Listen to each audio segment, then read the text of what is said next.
The highway shimmered under the late afternoon sun like a ribbon of heat and dust, and the silence around the stalled luxury car felt heavier than the traffic rushing past. For Maribel Cross, success had always been loud: boardrooms, applause, engines roaring to life, but here, on the shoulder of an endless road, it was painfully quiet. The hood of her car stood open like a question she could not answer, and for the first time in years, she felt small, stranded, and unsure whether help would ever come. That was the moment when a tiny presence stepped into her world and changed everything. If you believe in kindness, second chances, and the quiet power of compassion, take a second to like this video, comment, share it with someone who needs hope today, and subscribe to Kindness Corner.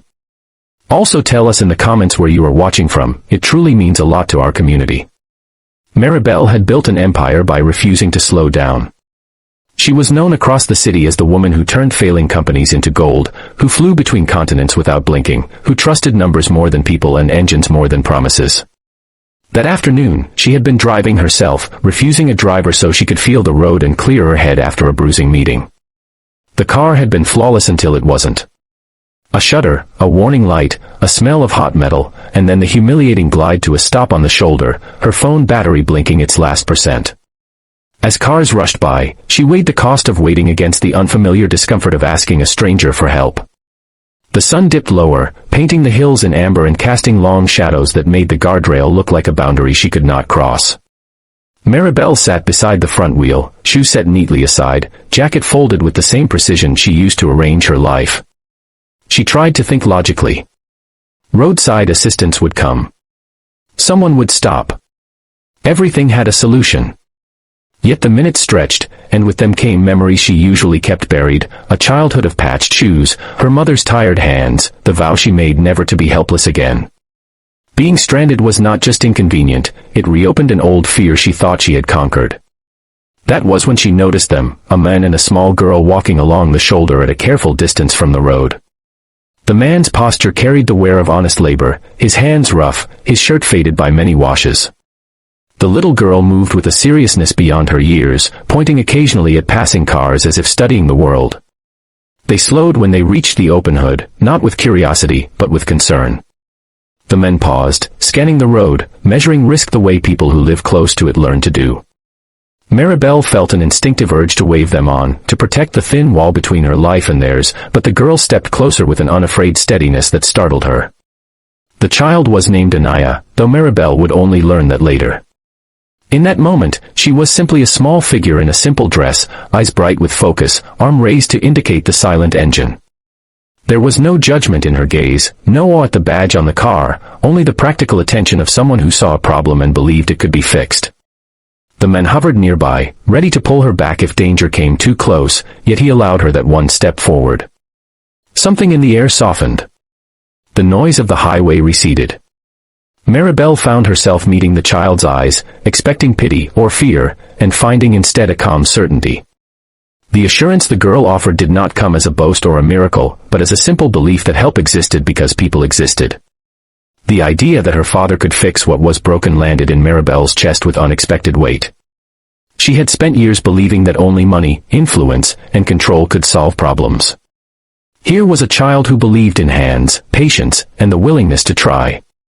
The men explained, quietly and without pride, that he repaired farm equipment and old cars when neighbors needed it, that they were walking home from the store, that he could take a look if Maribel wished.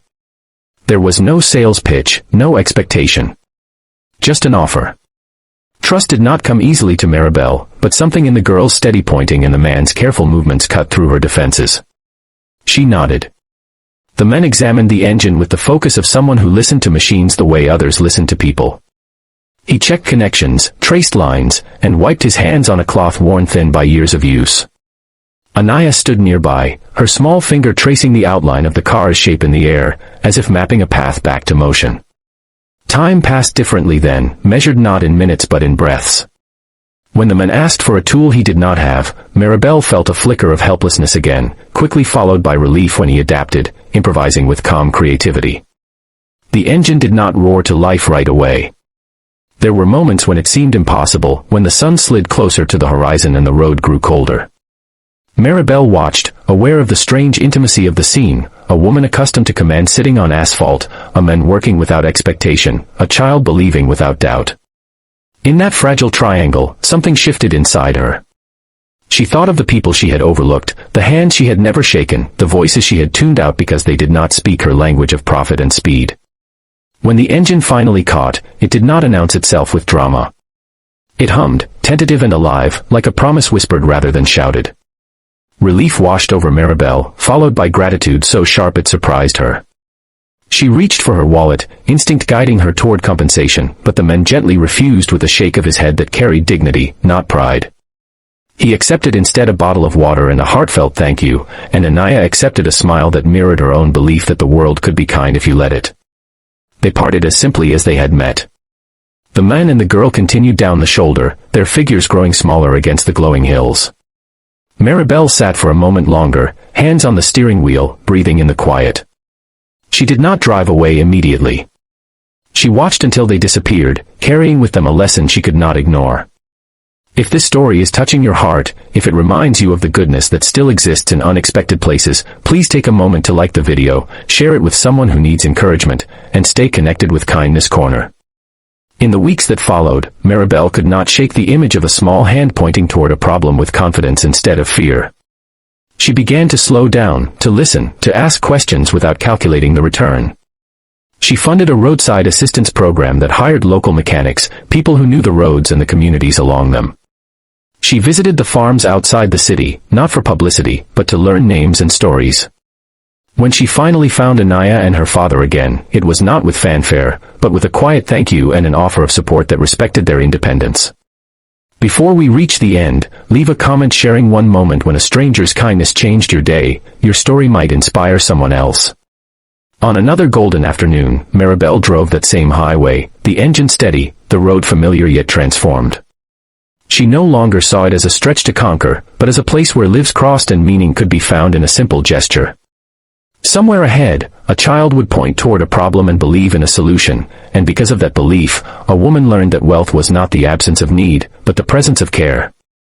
If this story moved you even a little, please engage with it from the heart. Your likes, comments, and shares help kindness travel farther than any car ever could.